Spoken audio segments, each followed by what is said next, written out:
কক্সবাজারে আপনি জানেন একজন বিখ্যাত না কুখ্যাত একটা এমপি আছে, তার নাম কি বডি। তিনি প্রকাশ্যে রিভলভার দিয়ে উপজেলা চেয়ারম্যান কি যেন নুরুল আলম, ও আওয়ামী লীগেরই লোক, তার দিকে উঁচিয়ে যাচ্ছে সে কেন আবার উপজেলা নির্বাচন করবে, তার লোক উপজেলা নির্বাচনের চেয়ারম্যান হবে এবার। এই হচ্ছে শেখ হাসিনার গণতন্ত্রের নমুনা। সরিষাবাড়ি, সেইখানে আওয়ামী লীগের যিনি প্রার্থী তার পক্ষ থেকে বলা হয়েছে এইখানে আর কেউ উপজেলাতে দাঁড়াতে পারবে না। সরিষাবাড়িতে আপনার হাসনাত আব্দুল্লাহ বরিশাল, তার মনোনীত প্রার্থীর বিরুদ্ধে যে থাকবে তার নাকি হাত পা ভেঙে দেওয়া হবে। এই হচ্ছে শেখ হাসিনার গণতন্ত্রের নমুনা। এই গণতন্ত্র তিনি চালু করেছেন যখন এই ক্ষমতায় এসছেন, এই গণতন্ত্র চালু করেছেন 5ই জানুয়ারি 2014, এই গণতন্ত্র তিনি চালু করেছেন 2018-এর 30শে ডিসেম্বর, এই গণতন্ত্র তিনি চালু করেছেন 7ই জানুয়ারি দামি নির্বাচন এইবার।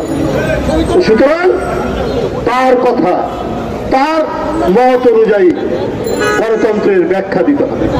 বাংলাদেশ থেকে জনগণের যে অধিকার বলে যে কথাটা আছে, এই কথাটাকে তিনি মুছে দিয়েছেন, নিশ্চিহ্ন করে দিয়েছেন।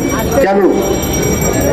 সেটা হচ্ছে তিনি যে দুঃশাসন চালাচ্ছেন সেই দুঃশাসনের বিরুদ্ধে কেউ যেন টু শব্দ করতে না পারে। তারপরেও বলতে হবে যে শেখ হাসিনা সুশাসন চালাচ্ছে, এটা শেখ হাসিনার ইচ্ছা, এটা শেখ হাসিনার মামার বাড়ির আবদার। উন্নয়নের কথা বলেন, শেখ হাসিনার উন্নয়ন কি? ওই যে একটা প্রবাদ আছে না, অন্ধের হস্তি দর্শন, অন্ধের হাতি দর্শন। এই হচ্ছে শেখ হাসিনার উন্নয়ন। মানুষের উন্নতি নাই, মানুষের কথা বলার অধিকার নাই, মানুষ অনাহার ক্লিষ্ট, মানুষ অভুক্ত, তারপরেও শেখ হাসিনার উন্নয়নের কথা বলতে হবে। শেখ হাসিনার উন্নয়নের আরেকটি নমুনা আপনার বড় চাষ, আমন চাষ, আলু চাষ, পেঁয়াজ চাষ, এর জন্য গরিব কৃষক 5,000 টাকা 10,000 টাকা ঋণ নেয়। সেই ঋণ পরিশোধ করতে না পারলে সুদসহ সেই কৃষক কারাগারে।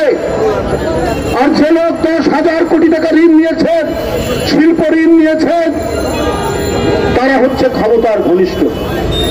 তারা কি? তারা কিন্তু প্রকাশ্য আলোতে ঘুরে বেড়াচ্ছেন এবং সরকারের পাশে থাকেন তারা। এইটা শেখ হাসিনার সুশাসনের একটি নমুনা। 10,000 টাকার জন্য গরিব কৃষক কারাগারে, আর 10,000 কোটি টাকা যিনি নিয়েছেন নিয়ম বহির্ভূতভাবে, তিনি শেখ হাসিনার সরকারের পাশে থাকেন। এই হচ্ছে আপনার দৃষ্টান্ত। বন্ধুরা আমার, এই কারণেই তিনি তার এই স্বৈর সরকার টিকিয়ে রাখতে চান, এই কারণেই দুর্বিনীত জালিম শাহী তিনি টিকিয়ে রাখতে চান।